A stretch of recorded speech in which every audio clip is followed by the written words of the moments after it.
Chapter 1. Now it came to pass, in the days when the judges ruled, that there was a famine in the land. And a certain man of Bethlehem, Judah, went to dwell in the country of Moab, he and his wife and his 2 sons. The name of the man was Elimelech, the name of his wife was Naomi, and the names of his 2 sons were Mahlon and Chilion Ephrathites of Bethlehem, Judah. And they went to the country of Moab and remained there. Then Elimelech, Naomi's husband, died, and she was left, and her 2 sons. Now they took wives of the women of Moab. The name of the one was Orpah, and the name of the other Ruth. And they dwelt there about 10 years. Then both Mahlon and Chilion also died. So the woman survived her 2 sons and her husband. Then she arose with her daughters-in-law that she might return from the country of Moab. For she had heard in the country of Moab that the Lord had visited his people by giving them bread. Therefore she went out from the place where she was, and her 2 daughters-in-law with her, and they went on the way to return to the land of Judah. And Naomi said to her 2 daughters-in-law, Go, return each to her mother's house. The Lord deal kindly with you, as you have dealt with the dead and with me. The Lord grant that you may find rest, each in the house of her husband. So she kissed them, and they lifted up their voices and wept. And they said to her, Surely we will return with you to your people. But Naomi said, Turn back, my daughters. Why will you go with me? Are there still sons in my womb, that they may be your husbands? Turn back, my daughters. Go, for I am too old to have a husband. If I should say I have hope, if I should have a husband tonight, and should also bear sons, would you wait for them till they were grown? Would you restrain yourselves from having husbands?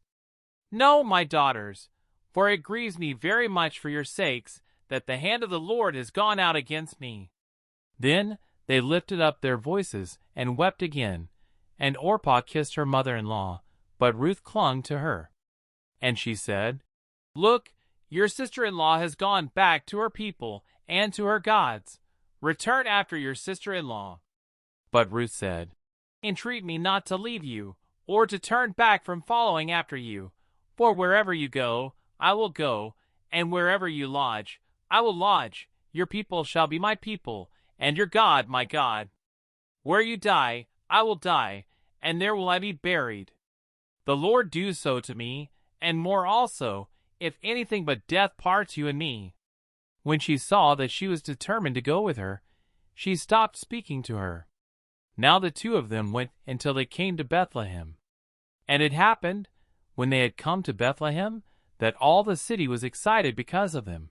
And the women said, Is this Naomi? But she said to them, Do not call me Naomi, call me Mara, for the Almighty has dealt very bitterly with me. I went out full, and the Lord has brought me home again empty. Why do you call me Naomi, since the Lord has testified against me, and the Almighty has afflicted me? So Naomi returned, and Ruth the Moabitess her daughter-in-law with her, who returned from the country of Moab. Now they came to Bethlehem at the beginning of barley harvest. Chapter 2. There was a relative of Naomi's husband, a man of great wealth, of the family of Elimelech. His name was Boaz.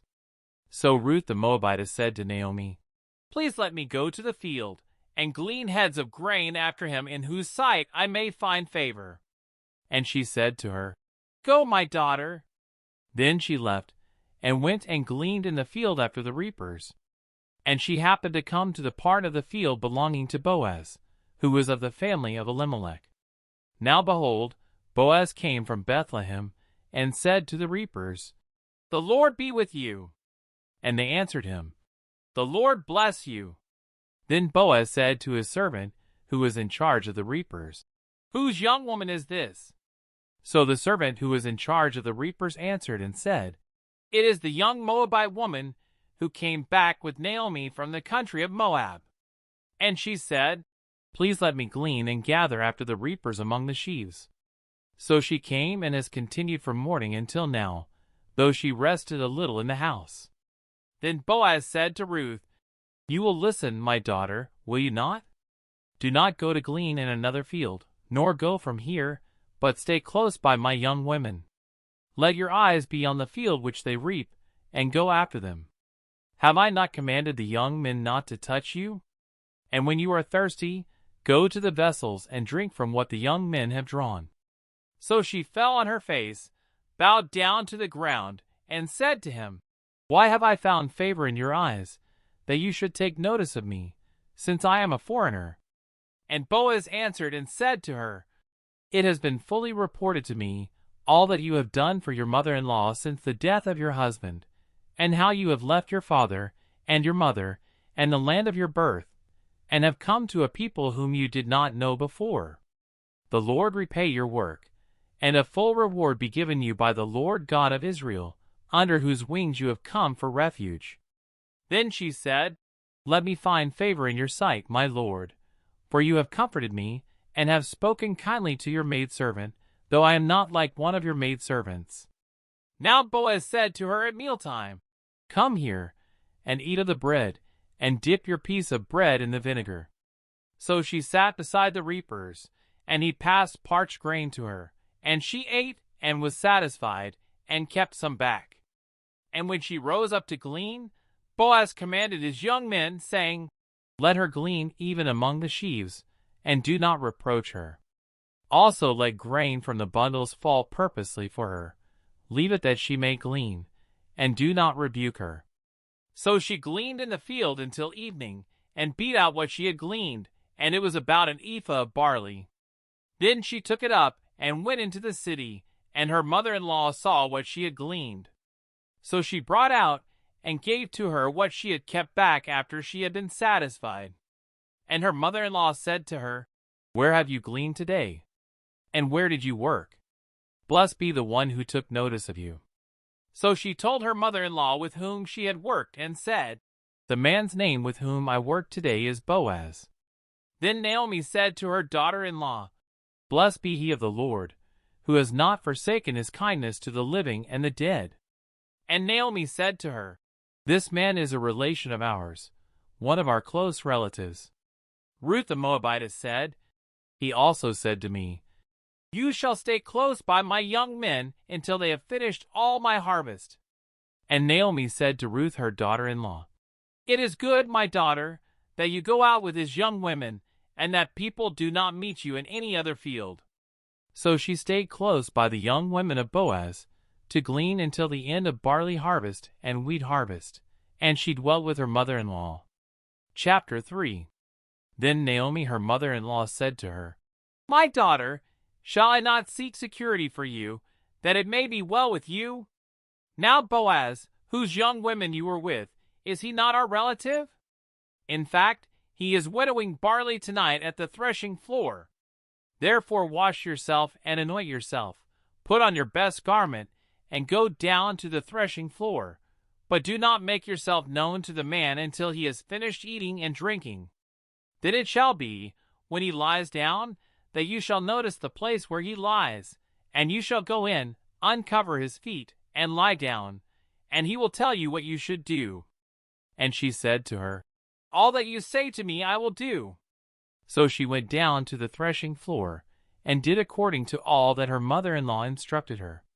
And after Boaz had eaten and drunk, and his heart was cheerful, he went to lie down at the end of the heap of grain, and she came softly, uncovered his feet, and lay down. Now it happened at midnight that the man was startled, and turned himself, and there a woman was lying at his feet. And he said, Who are you? So she answered, I am Ruth, your maidservant.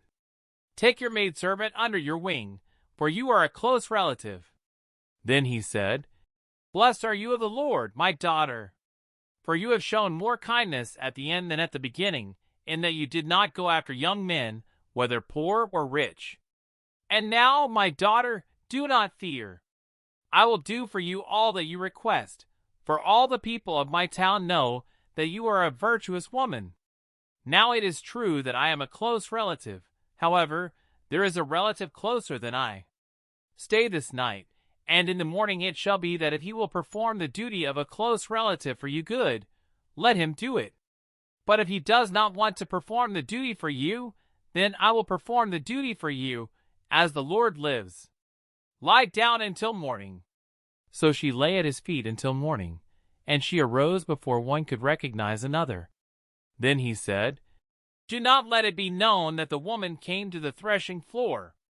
Also he said, "Bring the shawl that is on you and hold it."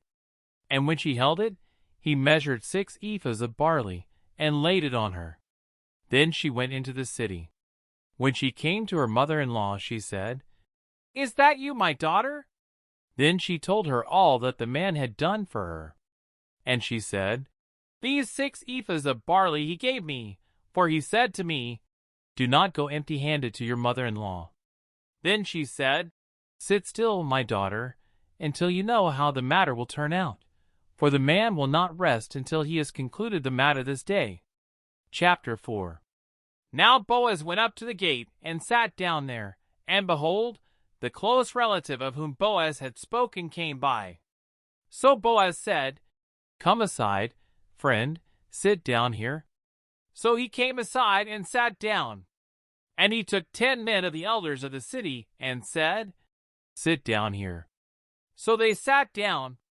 Then he said to the close relative, "Naomi, who has come back from the country of Moab, sold the piece of land which belonged to our brother Elimelech. And I thought to inform you, saying, 'Buy it back in the presence of the inhabitants and the elders of my people.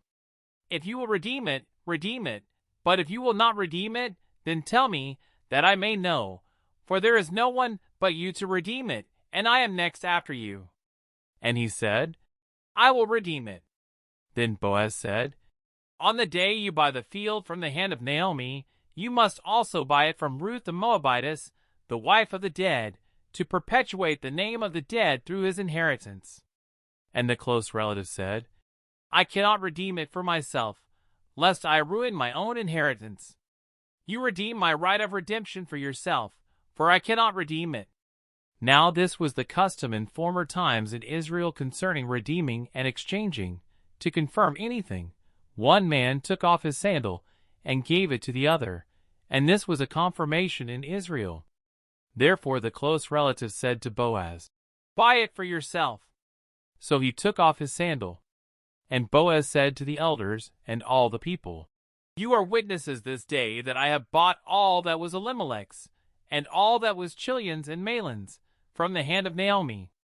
Moreover, Ruth the Moabitess, the widow of Mahlon, I have acquired as my wife, to perpetuate the name of the dead through his inheritance, that the name of the dead may not be cut off from among his brethren and from his position at the gate. You are witnesses this day.'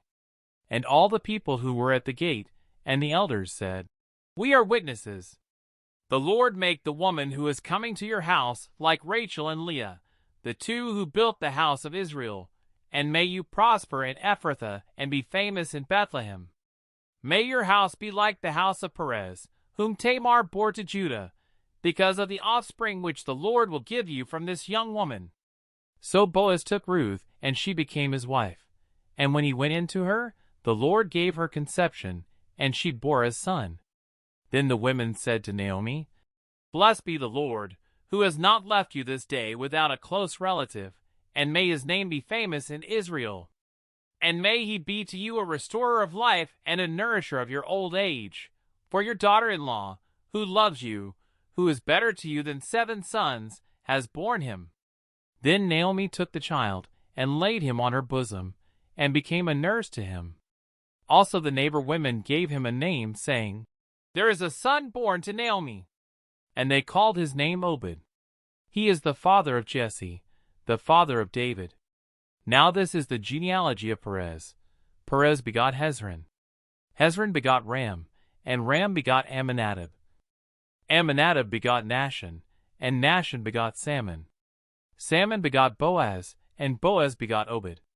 Obed begot Jesse, and Jesse begot David.